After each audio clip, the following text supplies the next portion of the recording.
नमस्कार, देवभूमि चैनल में आपका स्वागत है। आज के इस वीडियो में हम बात करेंगे निर्जला एकादशी की। निर्जला एकादशी 2024 में कब है? निर्जला एकादशी का व्रत आपको किस प्रकार से रखना चाहिए? निर्जला एकादशी रखने के नियम क्या हैं? क्या दान करना चाहिए? क्या पानी पी सकते हैं, नहीं पी सकते हैं? अगर पी सकते हैं तो पानी कब पीना चाहिए? क्या खाना चाहिए? निर्जला एकादशी के दिन हम क्या दान करें जिससे हमें एकादशी का पूर्ण फल प्राप्त हो? साथ ही बताएंगे आपको कुछ ऐसी बातें जिनको हमें एकादशी के दिन नहीं करना चाहिए, कुछ ऐसे कार्य जिनको अगर हम एकादशी के दिन करते हैं तो वो हमारे लिए, हमारे परिवार के लिए बहुत ही हानिकारक हो सकते हैं। कुछ विशेष बातें जो हमें बिल्कुल भी एकादशी के दिन नहीं करनी चाहिए। ये सभी जानकारी आपको हमारे आज के इस वीडियो में प्राप्त होगी। वीडियो की तरफ बढ़ें उससे पहले आपसे निवेदन है कि जानकारी अच्छी लगे तो उसे लाइक अवश्य करें। कमेंट बॉक्स में जय श्री हरि लिखना ना भूलें। इससे भगवान श्री हरि, भगवान नारायण की कृपा आपको प्राप्त होगी, वो प्रसन्न होंगे और उनके आशीर्वाद से आपकी एकादशी भी पूर्ण होगी और आपके परिवार में सुख संपत्ति बनी रहेगी। चैनल पर नए हैं तो चैनल को सब्सक्राइब अवश्य करें, क्योंकि हमारे चैनल पर सभी जानकारी पंचांग पर आधारित होती है। ये जानकारी कहीं से कॉपी पेस्ट नहीं होती है। जो पंचांग कहते हैं वही नियम, वही तिथि और कौन सा व्रत कब किस प्रकार से करना है, जानकारी आपको हमारे चैनल पर दी जाती है, जो कि बहुत ही ऑथेंटिक होती है। जानकारी को आप जितने ज़्यादा लोगों को शेयर करेंगे उतना ही आपके लिए लाभप्रद होगा, क्योंकि अगर आप इस प्रकार की सामग्री प्रसारित करते हैं और उससे बाकी लोगों को लाभ मिलता है, आपने ये वीडियो किसी को शेयर किया और उसने इसको सुन के उस नियम से एकादशी का व्रत रखा या उसको जानकारी मिली सही और उसने इस प्रकार से व्रत को किया, तो उसे उस व्रत को करने से जो लाभ प्राप्त होगा, जो जितना पुण्य प्राप्त होगा, उसका 10% आपको भी प्राप्त होगा, क्योंकि आपने इसकी जानकारी दी थी। इसीलिए जितना हो सके इस प्रकार की सामग्री को, इस प्रकार के वीडियोस को अपने पहचान वाले सभी लोगों तक अवश्य पहुंचाएं। आइए बात करते हैं निर्जला एकादशी की। देखिए, निर्जला एकादशी कब है ये बताएं उससे पहले जानना आवश्यक है कि जो निर्जला एकादशी है इसका व्रत किया कैसे जाता है, आपको किन किन नियमों का ध्यान रखना चाहिए। अन्य जो साधारण एकादशी हैं उनमें और एकादशी जो निर्जला एकादशी है उसके व्रत में क्या अंतर है, किस प्रकार से आपको निर्जला एकादशी का व्रत रखना चाहिए। देखिए, एकादशी का व्रत जब भी आप रखते हैं तो नियम जो है वो हमेशा दशमी तिथि से ही आरंभ हो जाते हैं। इसमें विशेष रूप से आपको दोपहर के बाद, दशमी तिथि को दोपहर के बाद भोजन नहीं करना चाहिए। यही नियम निर्जला एकादशी के लिए भी है। आजकल क्योंकि बहुत सारी परेशानियां हैं, कुछ शारीरिक परेशानियां होती हैं, कोई बहुत अधिक शुगर पेशेंट है या इस प्रकार की जो भी परेशानियां हैं, तो फिर उस केस में क्या कहते हैं कि आप रात्रि का भोजन तो कर सकते हैं दशमी तिथि को, परंतु आप तामसिक जो भी पदार्थ हैं उनको उसमें ग्रहण ना करें। लहसुन प्याज आदि पूर्ण रूप से वर्जित हैं। रात्रि को दंत धावन आदि करके सोना चाहिए। निर्जला एकादशी के दिन क्योंकि पानी नहीं पिया जाता है, तो नियम कहता है कि आप अगर पानी पीना चाहते हैं तो पानी पी लीजिए 3:30 से 4 बजे के बीच, क्योंकि उसके बाद ब्रह्म मुहूर्त शुरू हो जाता है और उसके साथ ही निर्जला एकादशी का व्रत भी आरंभ हो जाता है। इसीलिए 3:30 से 4 के बीच का जो समय है सुबह का, उसी में आप पानी पी सकते हैं। शास्त्रों के अनुसार यही नियम है। उसके बाद आप अगर निर्जला व्रत रख रहे हैं तो पूरे दिन पानी नहीं पिएंगे, अगले दिन ही पानी पिया जाएगा। एक विशेष जो और अंतर है वो ये कि अन्य जो एकादशियां हैं उनमें हम जिस दिन एकादशी का व्रत रख रहे हैं उस दिन शाम को फल आहार कर लेते हैं, फल खा लेते हैं, सावक की खीर खा लेते हैं, सावक की खिचड़ी खा लेते हैं, इस प्रकार की चीज़ें हम खा लेते हैं। लेकिन अगर आप निर्जला एकादशी का व्रत कर रहे हैं, जो निर्जल व्रत रख रहे हैं, तो उसमें ये व्रत 24 घंटे का होता है। इसमें आप उस दिन शाम को भी कुछ नहीं खाएंगे। आपको जो भी खाना है पीना है वो अगले दिन ही सूर्योदय के बाद जो पारण का समय होता है उसी में आप अपना व्रत खोलेंगे, तभी कुछ खाएंगे, तभी आप कुछ पिएंगे। हाँ, आप इसमें चरणामृत अर्थात भगवान विष्णु का जो प्रसाद के रूप में एक हथेली पर थोड़ा सा चरणामृत ले सकते हैं भगवान का, उसमें थोड़ा तुलसी दल डाल सकते हैं, थोड़ा सा जल लें और उसमें मिश्री अवश्य मिलाएं और उसके बाद भगवान को भोग लगा के भगवान को स्मरण करके शाम के समय चरणामृत ग्रहण कर सकते हैं। कुछ लोग कहते हैं दूध पी सकते हैं क्या? जी नहीं, दूध नहीं पी सकते हैं। कुछ लोग कहते हैं चाय पी सकते हैं क्या? जी नहीं, आप चाय नहीं पी सकते हैं अगर आप निर्जला एकादशी का पूर्ण नियम के साथ व्रत रखना चाहते हैं तो। पर कुछ केस में अपवाद है आजकल, क्योंकि बहुत सारी शारीरिक परेशानियां हैं, कुछ बीमारियां ऐसी हैं जिसमें बहुत अधिक समय तक आप बिना खाए पिए नहीं रह सकते।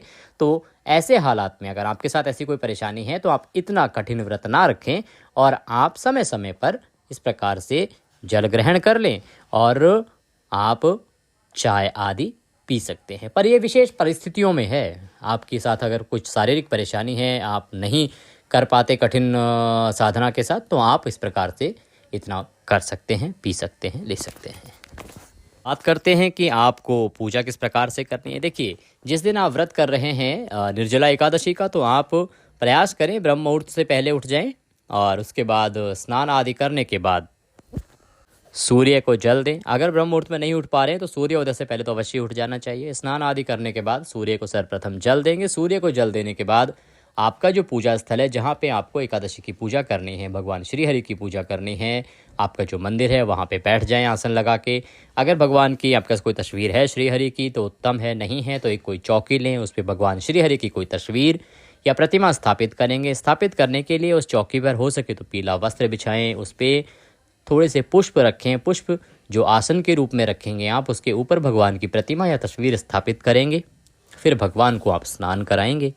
स्नान कराने के लिए अगर प्रतिमा है तो आप पंचामृत से पूरा अच्छे से उनका अभिषेक कर सकते हैं। पंचामृत, घी, दूध, दही, शहद आदि से पंचामृत बनाइए और भगवान का पहले शुद्ध जल से, फिर पंचामृत से और फिर शुद्ध जल से अभिषेक कराइए।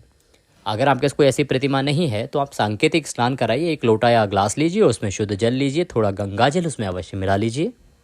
फिर आप भगवान को सांकेतिक स्नान के लिए एक पुष्प से भगवान को छींटे दीजिए या 2 उंगलियों से पानी में डुबो के भगवान को छींटे दीजिए। आप साफ वस्त्र से उनको पोंछिए। पोंछने के बाद रौली, कुमकुम आदि से तिलक लगाइए। रौली, कुमकुम आदि से तिलक लगाने के बाद आप भगवान को पुष्पों की माला पहनाइए, पुष्प अर्पित कीजिए, घी का दिया जलाइए, धूप जलाइए। अब आप व्रत करने का संकल्प करेंगे। संकल्प का बड़ा साधारण विधान हम आपको बता देते हैं। अपने सीधे हाथ में जल लीजिए, उसमें थोड़े से पुष्प रखिए और कम से कम दक्षिणा के रूप में 1 रुपये का सिक्का रखिए, अधिक भी आप रख सकते हैं। दूसरा हाथ उसके नीचे लगाइए और 3 बार बोलिए ओम विष्णु विष्णु विष्णु। अपना नाम, अपना गोत्र समुत्पन्नाय, अर्थात आपका गोत्र जो है जिसमें आप उत्पन्न हुए हैं, जो स्थान, जो मकान नंबर है जहाँ पे आप उस समय बैठे हुए हैं, मकान नंबर, क्षेत्र का नाम, शहर का नाम। एकादश्यायाम पुण्यतिथि वार है उस दिन, वह वार बोलिए। हे प्रभु, आज हम एकादशी का व्रत करने का संकल्प करते हैं। जिस भी प्रकार से आप व्रत रखना चाहते हैं, निर्जला अगर आप कर रहे हैं तो निर्जला एकादशी या निर्जल व्रत रखने का संकल्प करते हैं। आप इसे स्वीकार करें और हमें शक्ति दें कि हम इस व्रत को सफलतापूर्वक कर पाएं। और वह संकल्प भगवान के चरणों में छोड़ दीजिए। भगवान की उसके बाद श्री हरि के जो ओम नमः भगवते वासुदेवाय है मंत्र, इसका 108 बार हो सके तो जाप कीजिए। जाप करने का समय नहीं है, भागदौड़ भरी जिंदगी है, तो आप कथा अवश्य सुने। एकादशी के व्रत की कथा, प्रत्येक एकादशी की अलग अलग कथा होती है। उसका कथा महात्म्य हमारे चैनल पर भी आपको सुनाया जाता है, अपलोड किया जाता है वीडियो। चैनल को सब्सक्राइब करके रखेंगे तो आपको वीडियो मिलता रहेगा। आप भगवान की कथा सुने, सुनने के बाद आरती करें। आरती करने के बाद भगवान को भोग लगाएंगे। भोग लगाने के बाद प्रसाद बंधु बांधवों में बांट देंगे। आज एकादशी, आप निर्जला का अगर व्रत कर रहे हैं तो निर्जला एकादशी के दिन आप कोई भी प्रसाद आदि ग्रहण नहीं करेंगे, क्योंकि व्रत आपका अगले दिन पूर्ण होगा। उसके बाद आप दैनिक कार्यों में लग जाएं, दैनिक कार्यों में लगे रहें। शाम के समय हो सके तो भगवान का कीर्तन कीजिए, श्रीहरि का जागरण कीजिए, उनका जो भी हो सके गुणगान कीजिए। और उसके बाद अगले दिन आप जो पारण का समय आपको बताया जाएगा, आज के इस वीडियो में भी हम बताएंगे पारण का समय, उस समय में पारण कीजिए और भगवान का व्रत पूर्ण कीजिए। अब बताते हैं आपको कि आपको निर्जला एकादशी वाले दिन क्या दान करना चाहिए, क्या चीज़ें हैं जिनको आप दान कर सकते हैं। देखिए, निर्जला क्योंकि एकादशी है, ये हमेशा बहुत ही गर्मी के मौसम में आती है, इसीलिए इस दिन जल का दान श्रेष्ठ है, घड़े का दान श्रेष्ठ है। आप एक घड़ा लाइए, जल दान कीजिए या कहीं प्याऊ लगवाइए, पानी पिलाने का लोगों को इंतज़ाम कीजिए, ये सर्वोत्तम है। इस दिन पंखा दान कीजिए। पहले हाथ के पंखे दान किए जाते थे, अगर आपके पास सामर्थ्य है, आप अधिक कर सकते हैं तो आप इलेक्ट्रॉनिक जो पंखे आते हैं वो दान कीजिए, किसी ब्राह्मण को दान कीजिए, किसी मंदिर में दान कीजिए, कोई भी ऐसा सेवा स्थल का क्षेत्र है वहाँ पे आप इसको दान कीजिए। फलों का दान कीजिए, दूध का दान कीजिए। ये दान श्रेष्ठ दान है। शरबत बनवा के बंटवा सकते हैं, आम, तरबूज आदि का दान कर सकते हैं, शक्कर का दान कर सकते हैं। पितृदोष और चंद्र दोष से अगर आप मुक्ति पाना चाहते हैं तो निर्जला एकादशी के दिन आप जल का दान अवश्य करें। इससे आपको अवश्य ही पितृदोष और चंद्र दोष से मुक्ति मिलती है। फिर से हम बताना चाहेंगे, निर्जला एकादशी वाले दिन आपको नमक आदि किसी भी चीज़ को नहीं छूना है, नहीं खाना है, नहीं ग्रहण करना है, भोजन पानी आदि भी नहीं ग्रहण करना है। अगर आप पूर्ण नियम से व्रत रखना चाहते हैं तो अगर कोई शारीरिक अक्षमता है तो आप उस हालात में दूध आदि ग्रहण कर सकते हैं, पानी आदि ग्रहण कर सकते हैं। फिर आप साधारण रूप से भी इस व्रत को कर सकते हैं। अब बात करते हैं कि ये जो निर्जला एकादशी है ये है कब। देखिए, इस वर्ष जो एकादशी तिथि है वो आरंभ हो रही है 17 जून को सुबह 4:43 से और इसकी समाप्ति होगी 18 जून की सुबह 6:24 पर। व्रत जो है वो उत्तम व्रत रखा जाएगा 18 जून को।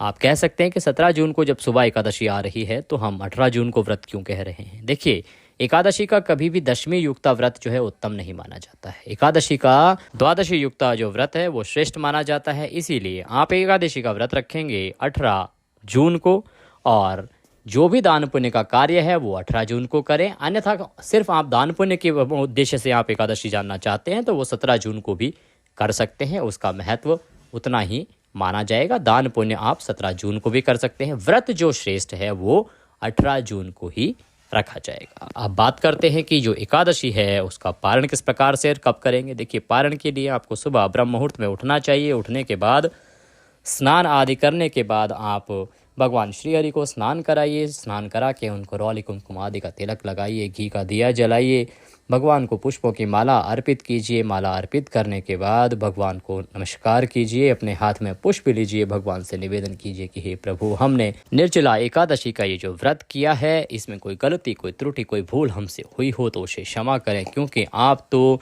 दया सिंधु हैं और हम आपके दर के भिखारी हैं। प्रभु, हमारी गलतियों को क्षमा करते हुए हमें दया का आशीर्वाद प्रदान करें। इसके निमित्त हमारे पास आपको देने के लिए कुछ नहीं है। मालती मलका जाति तत्त्राण निश्चयुक्तम। हे प्रभु, हम क्या दे सकते हैं आपके लिए। हमारे पास सिर्फ पत्र पुष्प की ये भेंट है, इसको स्वीकार करें और हमें दया का आशीर्वाद प्रदान करें। इस प्रकार से वो पुष्प भगवान के चरणों में छोड़ दीजिए। भगवान को भोग लगाइए। भोग में तुलसी दल अवश्य रखिए। तुलसी दल से भोग लगाना है। आप भोग बनाने के लिए देखिए, इस दिन आप पीले चावल बना सकते हैं, आप पूड़ी हलवा बना सकते हैं भगवान को। इसके अलावा आप फलों का भी भोग लगा सकते हैं। जो भी आप लगाना चाहें उस प्रकार से भोग लगा सकते हैं। खीर पूड़ी का भोग भी आप लगा सकते हैं। भोग लगाइए। भोग लगा के बंधु बांधवों में आप प्रसाद वितरित कीजिए। हो सके तो किसी ब्राह्मण को निमंत्रित कीजिए और उनको घर बुलाकर भोजन कराइए। दक्षिणा आदि देके उनको विदा कीजिए और उसके बाद अपने व्रत का पारण कीजिए। अगर आप यात्रा में हैं तो सिर्फ तुलसी का पत्ता जिह्वा पर रखकर भी आप अपने व्रत का पारण कर सकते हैं। बात करते हैं कि एकादशी का जो पारण है वो होगा कब। निर्जला एकादशी का आप व्रत कर रहे हैं 18 जून को, तो आप पारण करेंगे 19 जून को और समय रहेगा सुबह 5:45 से और 7:28 तक। आप इस समय में भगवान के व्रत का पारण कीजिए। भगवान श्री हरि की कृपा आपको अवश्य प्राप्त होगी और माता निर्जला एकादशी का आशीर्वाद आपको मिलेगा और आप जिस भी उद्देश्य से इस एकादशी का व्रत कर रहे हैं वह अवश्य ही पूर्ण होगा, ऐसी हमारी कामना है। वीडियो को जितने लोगों तक हो सके पहुंचाएं ताकि वो भी इससे लाभ ले सकें और उनके द्वारा जो पुण्य अर्जित किया जाएगा उसका कुछ प्रतिशत आपको भी मिलेगा। भगवान का आशीर्वाद आपको अवश्य मिलेगा। कमेंट बॉक्स में जय श्री हरि लिखना ना भूलें। आज के इस वीडियो में अभी के लिए इतना ही। अगले वीडियो में फिर होगी आपसे मुलाकात। तब तक के लिए जय श्री हरि।